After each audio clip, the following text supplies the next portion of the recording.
안녕하세요. 저는 지방 사는 40대 아줌마예요. 요즘 날씨가 아침 저녁으로 선선한 거 보니 가을이 곧 찾아올 것만 같은 날씨네요. 여러분들은 어떤 계절을 가장 좋아하시나요? 저는 바람이 이렇게 선선하게 불어오는 가을을 가장 좋아하는데요. 선선한 바람에 용기를 낸 제 사연을 적어보네요. 우선 제 이야기부터 조금 해볼게요. 저는 유복하지 못한 가정에서 자라 친정 부모님까지 챙기면서 사느라 결혼이란 건 저에게 없을 거라고 생각했어요. 지금보다 더 나은 삶을 살지 못할 것 같아 결혼은 저한테 사치 정도로 생각했거든요. 그러다 우연히 격리로 들어간 회사에서 우리 남편을 만났죠. 곰 같은 둥글둥글한 모습에 늘 웃으며 대답하는 남편이 그때는 왜 이렇게 멋져 보였는지요. 남편은 늘 누구보다 일찍 회사에 나와서 정수기에 물을 채우고 청소를 하고 책상을 닦고 누가 보지 않아도 어디에서나 참 성실한 사람이었어요. 자기 밑에 직원들에게도 단 한 번도 야, 너 반말을 하는 것을 보지 못할 정도로 참 다정한 사람이었어요. 그 모습에 제가 먼저 반해 삼겹살 먹으러 가자고 말하고 영화 보러 가자고 말하고 제가 고백도 해 이렇게 결혼까지 꼬리내 지금은 같이 늙어가고 있는 처지네요. 그렇게 결혼을 약속하고 처음 인사가던 날 저희 시어머님이 제 손을 붙잡고 연신 고맙다고 하셨어요. 아무것도 없는 집안에 시집와 늘 제가 고생이라고 하는 어머님한테 저는 더더욱 잘하려고 했었죠. 저희 집은 정말 아무것도 없는 집안이라 시집갈 때도 아무것도 못 해왔거든요. 그래도 어머님이 그런 거 다 괜찮다고 하셔서 아직은 그 마음에 감사함만 남았답니다. 저는 그렇게 열심히 결혼 생활을 했고 그 결혼 생활에서 서로 아무것도 없는 상태로 살았기에 정말 이를 악물고 살았어요. 그러다 저는 아이들이 너무 좋아하는지라 아이들 학습지 선생님에게 선생님 추천을 받아 지금까지 제 일에 자부심을 가지고 일하고 있답니다. 저희 남편은 전기공사 쪽으로 오래 했던지라 둘이 정말 악착같이 벌었어요. 게다가 서울 끝자락에 20평대지만 작은 아파트도 저희 이름으로 처음 구입했죠. 저희 집이 생긴 날은 아직도 기억이 생생하게 나는 것 같아요. 그렇게 참 열심히 살았고 그 열심히 살았던 제 모습들이 한순간에 비참해지는 순간들이 있었죠. 바로 저희 형님과 대하는 날이 저에게는 늘 그랬답니다. 형님은 늘 제가 부러워하는 대상이었어요. 똑 부러지고 야무지고 직업은 약사에 얼굴도 예쁘게 생기시고 친정 부모님도 다 약사 집안이라 저희 시댁에서는 늘 형님을 우러러 보았죠. 사실 저희 집안도 그렇지만 우리 시댁도 아버님, 어머님이 농사만 하시는 분이라 그냥저냥 평범하게 사시는 분들이셨죠.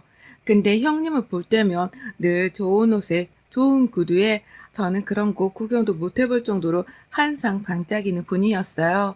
그렇게 형님은 동경의 대상이었죠. 그러다 코로나가 갑자기 심해지면서 저희 남편이 일을 쉬게 되었어요. 아무래도 다 자영업자들이 힘들다 보니 전기일들도 다 끊기다 보니 집에서 있는 날이 많아졌죠. 어머님께 이야기를 들었는지 어느 날 형님이 전화가 오셨어요. 동서, 어머니께 들었는데 요새 서방님 일 쉬고 있다면서? 아, 네, 형님. 지금 조금 일이 없어서 쉬고 있네요. 서방님 괜찮으면 우리 약국에서 일해보는 건 어때? 근데 급여는 우리도 코로나라 예전처럼 잘 되는 건 아니라서 많이 주지는 못해도 사장 좋아지면 그때는 급여도 올려줄게. 그렇게 저희 남편에게 형님이 먼저 일자리 제안을 주더라고요. 처음에는 급여가 생각보다 작아서 남편이 고민을 했는데 집에서 노는 것보다 한 푼이라도 더 벌자고 생각했는지 나가겠다 마음을 먹었더라고요. 저도 이왕 나가는 거 열심히 하라고 응원해줬죠. 그렇게 저도 남편도 그 자리에서 묵묵히 열심히 살았어요. 남편은 늘 녹초가 돼서 돌아왔고 그럴 때마다 저는 그렇게 일이 많냐고 물어보니 정말 사람이 많아서 할 일이 많다고 하더라고요. 저한테는 분명 요즘 약국이 어렵다고 했었거든요. 근데 또 괜히 그런 거를 물어볼 수 없고 잘 되면 월급도 올려주시겠지 싶어서 믿고 기다렸어요. 네, 어머님 저예요. 얘야, 이번 주 주말에 집에 올 수 있겠니? 큰애네가 온다고 하더라. 큰애가 네가 잘하는 닭도리탕이 먹고 싶다고 해서 내가 연락한다고 했다. 올 수 있겠니? 이런 부탁해서 너무 미안하구나. 어머님 전화에 기분이 썩 좋지는 않았지만 그래도 저희 남편 일에 마음 써주고 해서 흔쾌히 음식해서 간다고 말씀드렸죠. 그렇게 주말이 되고 저는 바리바리 음식을 싸서 시댁으로 향했어요. 형님 오셨어요? 동서. 아니, 내가 갑자기 동서가 만든 닭도리탕이 너무 먹고 싶어서 어머니께 살짝 말씀드렸는데 괜찮지? 네, 그럼요. 그 일도 마음 써주셨는데 언제든지 드시고 싶으시면 말씀하세요. 제가 넉넉히 요리해왔어요. 이따 가실 때 또 챙겨가시면 될 것 같아요. 어머, 정말? 그럼 동서 만든 김에 다음 주에 우리 집들이 있는데 혹시 와줄 수 있을까? 동서 음식 솜씨가 너무 좋잖아. 내가 돈은 두둑히 챙겨줄게. 형님의 말에 당황했지만 차마 거절할 수 없어서 알겠다고 했어요. 그렇게 형님네 집들이로 향했고 도착하자마자 저를 무슨 가정부 취급하듯이 하더라고요. 동서, 지금 시간이 너무 없어. 빨리 이거 해주고 청소도 좀 부탁할게. 내가 지금 약국에 급하게 나가야 해서 부탁해. 내가 돈은 두둑히 줄게. 저는 무슨 가정부처럼 열심히 청소하고 음식까지 만들고 가라는데 형님이 오자마자 불러 세우네요. 동서, 벌써 갈게? 여기 사람들 많이 오는데 인사하고 가. 다 인맥이야, 그것도. 아니에요, 형님. 저 지금 너무 늦어서 가봐야 할 것 같아요. 그럼 그럴래? 수고했어. 오늘 너무 고생해서 내가 돈 좀 두둑히 넣었어. 서방님이랑 맛있는 거라도 사 먹어. 네, 고맙습니다. 그렇게 집으로 가는 버스에서 내내 눈물이 왈칵 쏟아져서 참을 수가 없더라고요. 남편이고 전기일도 다시 하면 더 이상 이런 일도 없겠지 싶어서 그때까지만 참자고 다짐하면서 집으로 돌아갔네요. 몇 달이 흐르고 하루는 남편이 술에 잔뜩 취해서 집에 들어오더니 갑자기 저를 잡고 펑펑 우네요. 무슨 일인가 물어도 울기만 하고 아무 말을 하지 않더라고요. 너무 취한 상태라 내일 물어봐야겠다 싶어서 우선 남편을 재우고 아침에 일어나 남편에게 물었어요. 여보, 무슨 일 있었어? 어제 왜 그렇게 술을 많이 마셨어? 술도 잘 못 마시는 사람이. 내가 그랬어? 어제 회식했는데 내가 과음했나 보네. 기억도 안 나네. 라고요. 그냥 좀 자기가 하던 일이 아니라서 다른 일을 하려니 힘들어서 그런가 보다 하고 넘어가게 됐죠. 아이들이 방학이라 수업을 못하는 친구들이 많아서 좀 일이 일찍 끝나 남편이랑 외식이라도 할까 싶어서 형님네 약국으로 향했죠. 내가 가면 우리 남편이 깜짝 놀라겠지? 그렇게 약국이 끝날 시간에 맞춰서 몰래 남편을 놀래켜 주려는데 어디서 소리가 나는 거예요. 아니, 서방님 도대체 이거를 왜 이렇게 하셨어요? 아무리 못 배우셨다 해도 이렇게 하시면 안 되죠. 그럼 저 월급 못 드려요. 지금 그 월급도 솔직히 굉장히 많은 건데 가족이라 제가 그렇게 드리는 거예요. 다른 사람 같았으면 서방님 그 월급도 못 받아요. 아세요? 정말 똑똑히 직원들이 다 있는 앞에서 이렇게 형님이 저희 남편에게 소리를 지르면서 말하더라고요. 남편은 그 자리에서 아무 말도 못하고요. 저는 차마 그 자리에서 남편한테 아는 체 하면 안 될 것 같아 아무 말 하지 못한 채 집으로 돌아왔어요. 제가 아는 척하면 남편이 너무 마음이 아플 것 같았어요. 오자마자 침대에 누워 한참을 울고 났더니 남편 들어오는 소리가 들리네요. 여보, 들어왔어? 벌써 자? 차마 남편 얼굴을 보고 이야기할 수 없어 아무 말도 하지 않은 채 그날이 흘러갔어요. 아이들을 가르치면서도 하루 종일 어제 생각만 나더라고요. 도저히 이대로는 안 되겠다 싶어서 다시 한번 형님네 약국으로 찾아갔어요. 약국 문이 닫혀있길래 근처를 돌아보니 건너편에 남편이랑 형님이랑 약국 직원들이 보이는데 근데 모습이 저희 남편은 직원이 아닌 무슨 부하처럼 생각하는 건지 형님 가방에 짐을 다 들고 옆에 서 있더라고요. 더 가관인 게 남들은 다 음식점으로 들어가는데 저희 남편 혼자 편의점에 가서 삼각김밥이랑 라면을 사서 나오더라고요. 제가 남편을 따라가서 소리쳤어요. 여보, 지금 뭐 하고 있는 거야? 도대체? 여보, 여기 어떻게 왔어? 아니, 다른 사람들 다 밥 먹으러 들어가는데 왜 여보만 지금 편의점으로 가는 거야? 아니, 나는 별로 밥 생각도 없어서 그랬지. 무슨 말이야? 도대체 어떻게 이러고 살았어? 왜 말을 안 했어?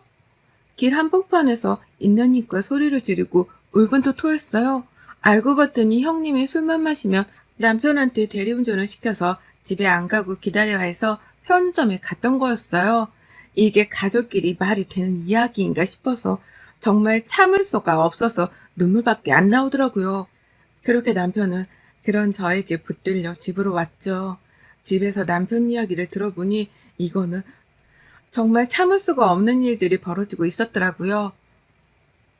지금까지 남편은 직원이 아닌 형님 뒤치다꺼리하는 사람으로 들어간 거고, 점심은 늘 편의점에서 때우고 형님 구두 닦고, 옷 찾아오라고 하면 옷 찾아오고, 강아지 미용하면 찾아오고, 집에 가서 빠뜨린 물건 가지고 오고, 반찬 사오고, 정말 허드렛 일을 다 하고 있었더라고요. 그래서 일을 시키려고 부르신 거 아니냐고 물어보니까, 서방님, 여기는 다 대학교 나온 분들만 있으세요. 저희가 고졸은 받지 않아서요. 근데 서방님이니까 뭐라도 일하시면 좋을까 싶어서 부른 건데 싫으세요? 라고요. 근데 거기서 못하겠다고 하면 제 얼굴도 볼 수가 없고, 또 가장이라는 사람이 돈도 못 벌고 집에 있는 자기 자신이 너무 싫어서 꾹 참고 뒤치다꺼리를 했다고 하네요.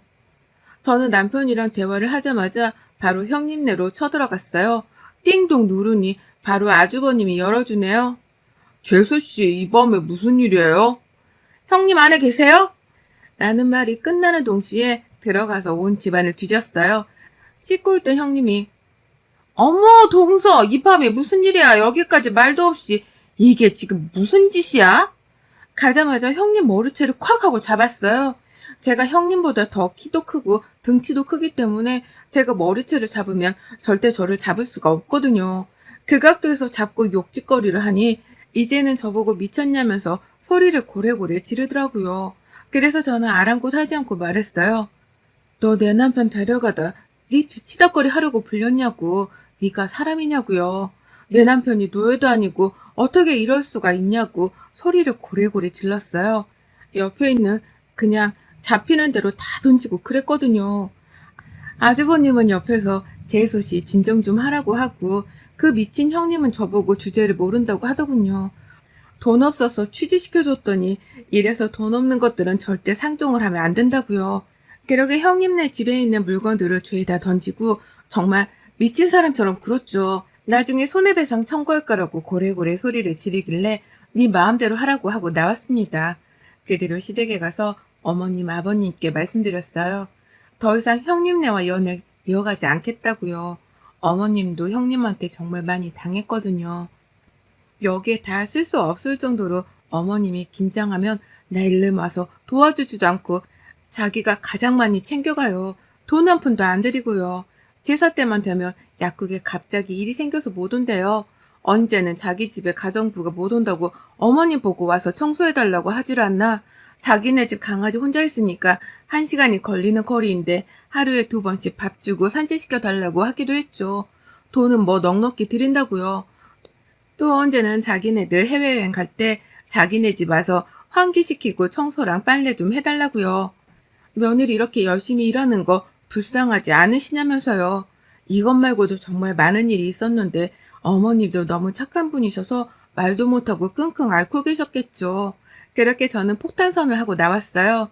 형님은 제 이런 행동에 고소하겠다고 진단서 끊어오겠다고 전화해서 난리치길래 알아서 하시라고 했어요. 거지 주제에 네가 변호사 비용이나 있냐고 소리를 지르길래 없으면 없는 대로 나가서 돈 벌어서 마련하겠다고요. 근데 그 뒤로 조용한 거 보니 아주버님이 많이 말리신 것 같아요. 그렇게 몇 달이 흐르고 아직 상처가 아물지 않았는데 더 악착같이 살았던 것 같습니다. 그러다 남편이랑 친한 형님이 한 분 계시는데 인테리어 업체를 같이 해보면 어떻겠냐고 제안을 했다고 남편이 말하더라고요. 그분은 인테리어 쪽에서 굉장히 유명하신데 남편이 전기 쪽 일을 잘하니까 협업해서 같이 사업을 해보는 게 어떻겠냐고요. 남편이 많이 망설였지만 저는 아무 말 없이 저희 집 담보대출 받아서 하라고 밀어줬어요. 망하면 월세집에 살아야 할 수 있겠지만 지금까지 늘 형의 기에 눌리고 형수님 기에 눌려서 살아왔던 우리 남편이 너무 불쌍해서 망하더라도 해보라고요. 같이 지금 일하고 있고 혹여나 망해도 제가 하는 일 하면서 둘이 먹고 살면 되지 않겠냐고요. 그렇게 그 형이랑 동업을 했고 정말 운 좋게 그 사업이 정말 잘 됐어요. 입소문이 잘 나서 꼼꼼하게 일 잘한다고 주변 분들이 많이 이야기를 해주셨는지 이번에 큰 공사 2건도 맡아서 진행하기로 했다고요. 둘이 시작했는데 지금은 직원이 20명이나 되는 회사로 많이 성공했어요. 그렇게 잘 되고 힘들게 살았던 우리 엄마, 아빠, 시어머님, 시아버지에게 참 잘할 거라 다짐했네요. 지금 집에서 신축 아파트 40평대를 대출 없이 살 정도로 돈을 많이 벌었어요. 여기는 지방이라 집값이 그렇게 비싸진 않아서요. 이제는 저도 일을 하지 않아도 될 정도로 많이 벌게 돼 남편이나 저나 매일 꿈같은 생활을 보내고 있었죠. 그러다 아주버님한테 전화가 왔더라고요. 어디서 돈 냄새를 맡았는지 돈 좀 빌려달라고요. 알고 봤더니 형님이 집이랑 그 약국 가게 담보로 빚을 많이 졌더라고요. 근데 그 빚이 비트코인 아시죠? 그 비트코인을 지인이 알려줬나 봐요. 그래서 처음에는 가지고 있는 돈으로 하다가 좀 투자하면 잘 될 것 같아서 집 담보, 가게 담보 대출까지 받아서 올인으로 투자를 했는데 완전 실패한 거죠. 지금 약국도 넘어가게 생겼고 집도 넘어가게 생겨서 공매로 넘어갔다고 하더라고요. 가게는 뭐 그렇다 쳐도 집은 빼면 당장 받는 돈도 없어서 집이라도 없으면 안 될 것 같아 당장 급한 돈을 마련해야 해서 아쉬운 소리 하려고 전화를 한 거였더라고요. 그래서 제가 남편 대신 바꿔서 말했어요. 아주버님이 말씀하지 마시고 형님이 전화해서 부탁하라고 하세요. 그럼 생각해 본다고요. 알겠다고 끊고 나서 한 이틀 뒤인가 형님이 전화를 해오는데 동서 잘 지냈어? 내가 그때는 너무 미안해서. 네, 저는 너무 잘 지냈죠. 어제 아주버님한테 형님네 얘기 들었어요. 어쩌다 그러셨어요? 되게 똑똑하신 분인 줄 알았는데 형님도 벌써 없네요. 아무 말 없이 듣고 있다가 돈 빌려달라고 갚겠다고 하더라고요. 아니, 형님, 무슨 돈이 있어서 갚으려고 하세요? 저희 그 돈 빌려드려도 타격이 없는데 형님한테 제가 빌려드려야 하는 이유를 잘 모르겠네요. 동서 정말 미안해. 지금 이 일만 해결되면 갚을 수 있을 거야, 곧. 근데 그냥 빌려드리는 건 안 되고요. 가족끼리 원래 돈 거래 안 하는 거잖아요. 저희 남편네 회사가 요새 너무 바빠서 일손이 부족하거든요. 아주버님은 하시는 일이 있어서 못 하시니까 형님이라도 와서 그럼 일을 좀 부탁드려요. 월급도 드리고 돈도 빌려드릴게요. 근데 이자는 주셔야 돼요. 그때 저희 남편 열정페이 받고 일한 거 아시잖아요. 그때 돈 달라고 말씀 안 드렸으니 이자는 받을게요. 라고요. 그렇게 형님은 지금 저희 남편 가게에서 일을 하고 있답니다. 아, 무슨 일 하냐고요? 정말 말 그대로 청소하고 제 심부름하고 그래요. 제가 예전에 격리로 오래 일을 하다가 학습직 교사를 한 거라 격리 일이 자신 있거든요. 그래서 지금 남편 회사에 제가 총무로 있어서 제가 시키는 심부름을 다 하고 있어요. 화장품 찾아오라고 시키고 집에 가서 저희 아이들 픽업하라고 시키고 저희 집 청소부터 빨래도 시키고요. 아, 제가 좋아하는 카페가 있는데 거기 커피만 마셔서 거기서 커피 심부름도 시키네요. 또 시댁에 가서 어머님, 아버님께 드리는 선물이나 음식들도 직접 전달하고 오라고도 하죠. 아, 물론 월급은 열정페이만 드리고 있고요. 돈을 빌려드렸어요. 이자는 매달 달라고 처음부터 이야기했기에 월급의 아마 반은 이자로 나갈 거예요. 이게 바로 자업자득이 아닐까 싶네요. 오늘 제 사연 어떻게 보셨나요? 열심히 살아왔던 저에게 가장 행운이 왔다고 생각해. 저랑 남편은 더 열심히 살고 또 기부도 많이 하려고 늘 노력한답니다. 큰 금액은 아니지만 저는 잘 되는 사람만큼 사람은 서로서로 도와야 된다고 생각하는 사람이거든요. 또 겸손해야 한다고 생각해요. 지금도 저는 늘 미치지만 더 이보다 미치었을 때 저보다 잘 사는 사람들을 보며 나도 혹시 지금보다 내가 조금 더 형편이 나아지면 돈이 아닌 마음으로 남을 도와주는 사람이 되겠노라 다짐했거든요. 그래서 남편이랑도 간간히 시간 되면 봉사활동도 다니고 조금씩 기부하면서 지내요. 여러분들도 늘 행복하시기 바라며 제 사연이 누군가에게는 용기와 응원이 되었으면 좋겠네요. 여러분의 생각은 댓글로 남겨주세요. 오늘도 시청해주셔서 정말 감사합니다.